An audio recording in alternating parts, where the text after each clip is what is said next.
নিজের ছেলেকে আব্বু এবং মেয়েকে আম্মু সম্বোধন করে ডাকা যাবে কিনা, খাওয়ার সময় সালাম দেওয়া যাবে কিনা, ঘুষ দিয়ে চাকরি নিলে সারা জীবন ইনকাম কি ঘুষের টাকার মতো হয়ে যাবে, আমার মেয়ের বয়স 3 বছর, সে আমার নামাজের আদায়ের সময় বারবার সামনে আসে, তাতে কি গুনাহ হবে, আমার নামাজ নষ্ট হবে কিনা। আমাদের দেশে সচরাচর দেখা যায় মৃত ব্যক্তিকে গোসল দেওয়ার পর গোসল দেওয়ার স্থানে 41 দিন পর্যন্ত কাউকে যেতে মানা করা হয়, সেখানে সন্ধ্যাবেলা 41 দিন পর্যন্ত আগরবাতি বা মোমবাতি জ্বালানো হয়। এটা কি শরীয়ত সম্মত? মৃত ব্যক্তির জন্য দোয়া করার সুন্নাহ পদ্ধতি কি? আবেগের বশে ফোনে দুজন কবুল বলে ফেলেছি, আমাদের কি বিয়ে হয়ে গিয়েছে? চোখের পাতায় আইলাইনার দেওয়া জায়েজ হবে কিনা। আমার ছোট বাচ্চা ঘন ঘন দুধ বমি করে, ছোট বাচ্চার এই বমি গায়ে লাগলে সে কাপড় কি নামাজ হবে? নামাজে দাঁড়ানোর পর নাকি ডান পায়ের বুড়ো আঙ্গুল নাড়ানো যায় না, এটা কি সত্য?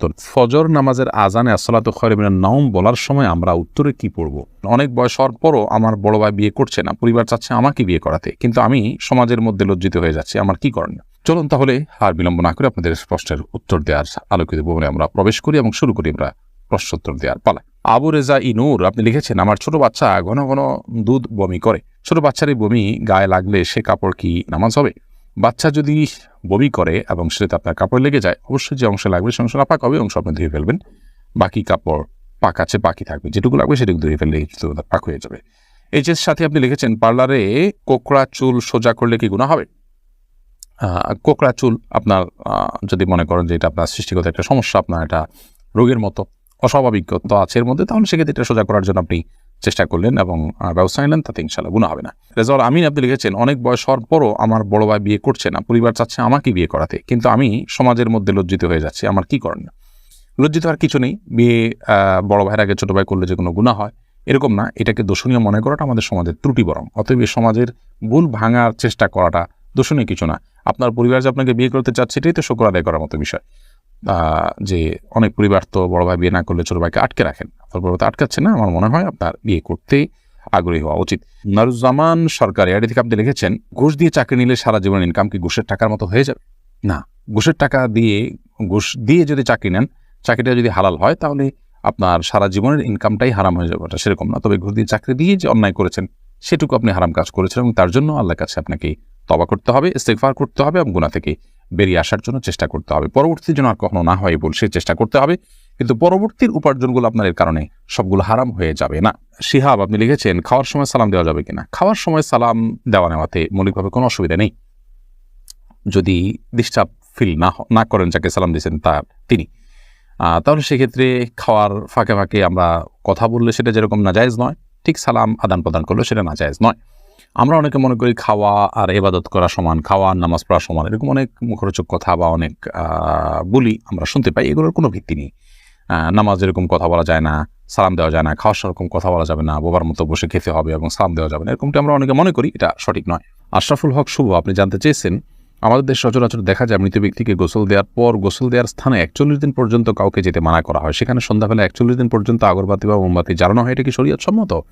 কোনো জায়গায় মৃত ব্যক্তিকে গোসল দেওয়া হলে সেখানে এই প্রথাটি আমাদের সমাজে অনেক ক্ষেত্রেই প্রচলিত আছে, যে আগরবাতি বা মোমবাতি ইত্যাদি সেখানে আপনার জ্বালানো হয় এবং সন্ধ্যাবেলা 41 দিন পর্যন্ত এই কাজটি করা হয়, কেউ সেখানে যেতে চাইলে নিষেধ করা হয়। এটি সম্পূর্ণ কুসংস্কার এবং এ ধরনের বিশ্বাসগুলো শিরকি বিশ্বাস, কুসংস্কারচ্ছন্ন বিশ্বাস, এর বেশিরভাগই এসছে হিন্দু সমাজ থেকে।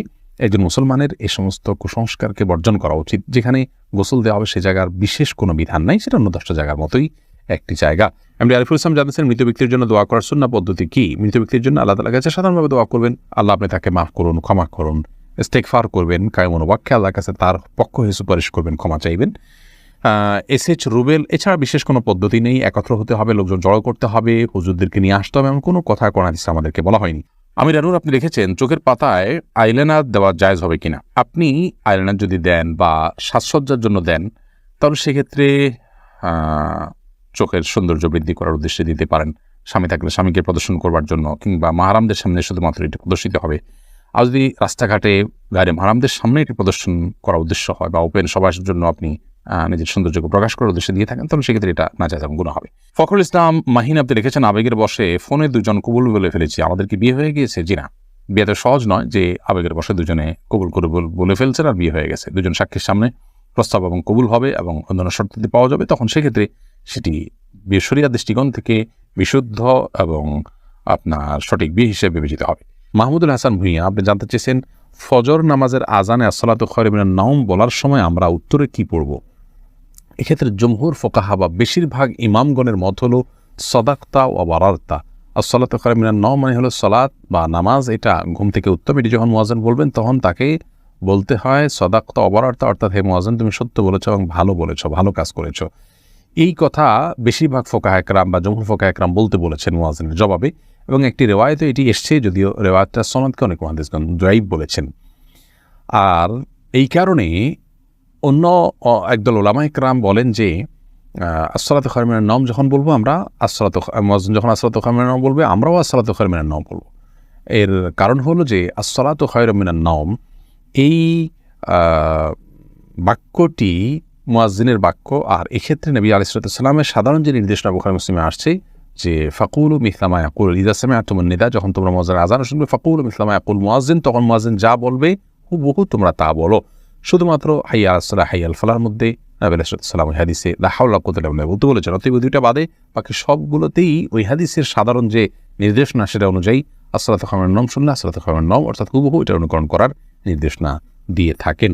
এসেছে রুবেল, আপনি জানতে চেয়েছেন আইডি থেকে নামাজে দাঁড়ানোর পর নাকি ডান পায়ের বুড়ো আঙ্গুল নাড়ানো যায় না, এটা কি সত্য? না, এরকম কোনো কথা আমাদের জানা নেই, প্রয়োজন হলে নাড়ানো যেতে পারে। সামি আপনি লিখেছেন মনের মধ্যে খারাপ চিন্তা আসলে কি করণীয়? মনের মধ্যে খারাপ চিন্তা যদি আসে তাহলে সেক্ষেত্রে প্রথমত সেখান থেকে নিজেকে সরাবার জন্য আপনার চেষ্টা করা। খারাপ চিন্তা যে কারণে আসে, যে জায়গায় গেলে আসে, বিচরণ করলে সেই জায়গাগুলোতে সরে আসা এটা কর্তব্য। আর আল্লাহ সম্পর্কে, আখিরাত সম্পর্কে বাজে চিন্তা ইত্যাদি অনেক সময় আসে, এরকম আসলে তাহলে সেক্ষেত্রে বাম দিকে 3 বার প্রতীকী থুতু ফেলে থু এভাবে 3 বার প্রতীকী থুতু ফেলা এবং আমানতু বিল্লাহি ওয়া রাসূলিহি পড়া এবং আউযু বিল্লাহি মিনাশ শাইতানির রাজিম পড়া, এগুলোর মাধ্যমে ইনশাআল্লাহ বিদিনিল্লাহ আমরা মনের বাজে চিন্তাকে দূর করার চেষ্টা করতে পারি। করির বেগম লিখেছেন আমার মেয়ের বয়স 3 বছর, সে আমার নামাজের আদায়ের সময় বারবার সামনে আসে, তাতে কি গুনাহ হবে? আমার নামাজ নষ্ট হবে কিনা? না, আপনার গুনাহ হবে না এবং আপনার নামাজ নষ্ট হবে না। তবে ছোট বাচ্চা আপনার নামাজের খুব বেশি সমস্যা তৈরি করবে এরকম মনে হলে অন্য কেউ থাকলে তাদেরকে দিয়ে তাকে ধরে রাখার বা তাকে নিয়ন্ত্রণ করার ন্যূনতম চেষ্টা করা উচিত। আব্দুর রহমান জানতে চেয়েছেন আমি একজন দর্জি, মহিলাদের পোশাক তৈরি করি। আমি যদি কোনো মহিলাকে তার ইচ্ছা মতো ডিজাইন জামা বানিয়ে দিই আর সে যদি সেটা পরে বেগানা পুরুষের সামনে যায়, দিকে আমার পাপ হবে? যদি এমন হয় যে পোশাকটা বানানোই হচ্ছে পাপের কাজের জন্য আপনি জানেন, তাহলে সেক্ষেত্রে তাকে সহায়তা হবে তার সেটা তৈরি করে দিলে। সেজন্য এটি তৈরি করার ক্ষেত্রে আপনি ডিনাই করা উচিত, এতটুকু এখতিয়ার অধিকার আপনার থাকা উচিত এবং ইমানি গায়রত যেটাকে বলে, ইমানি আত্মসম্মান বোধ সেটা আপনার থাকা উচিত। আর যদি এই লেভেলের সমস্যা না হয়, বরং এটা তিনি বাসায় পড়তে পারেন, তার স্বামীর সামনে পড়তে পারেন, বাহিরে পড়তে পারেন, কি করবেন আপনি জানেন না, তাহলে আপনি খুঁচিয়ে তাকে জিজ্ঞেস করার কোনো প্রয়োজন নেই এবং এর কারণে আপনার গুনাহ হবে না। তিনি যদি এটাকে অন্যায় কাজে ব্যবহার করেন ইনশাআল্লাহ আপনার গুনাহ হবে না। এস এ হাবিব আপনার প্রশ্নটি আপনি লিখেছেন নিজের ছেলেকে আব্বু এবং মেয়েকে আম্মু সম্বোধন করে ডাকা যাবে কিনা? স্নেহের জায়গা থেকে বা মমতা করে তাদেরকে আব্বু বা আম্মু ডাকতে কোনো অসুবিধা নেই। এটার উপকার্থে আব্বু আম্মু ডাকা হয়।